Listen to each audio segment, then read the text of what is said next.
বিসমিল্লাহির রহমানির রহিম। তো আমি নতুন ব্যবসা শুরু করছি, বাসায় সব কিছু করতেছি আমি। আমার কাছে গরম মশলার প্যাকেট আর পাঁচফোড়ন, হলুদ, মরিচের গুঁড়া, জিরার গুঁড়া, ধনিয়ার গুঁড়া সব কিছুই আছে আমার প্যাকেটে। মানে মানসম্মত একটা প্যাকেট করছি, পরিষ্কার পরিচ্ছন্নভাবে। খুবই ভালো একটা মানে প্যাকেট তৈরি করার উদ্যোক্তা নিছি আমি। তো সবাই আমার জন্য দোয়া করবেন, আমি যেন আমার ব্যবসাটাকে এগিয়ে নিয়ে যেতে পারি।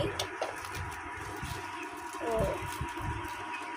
আমার সব কিছুই মোটামুটি হয়ে গেছে, সামনেই কুরবানি।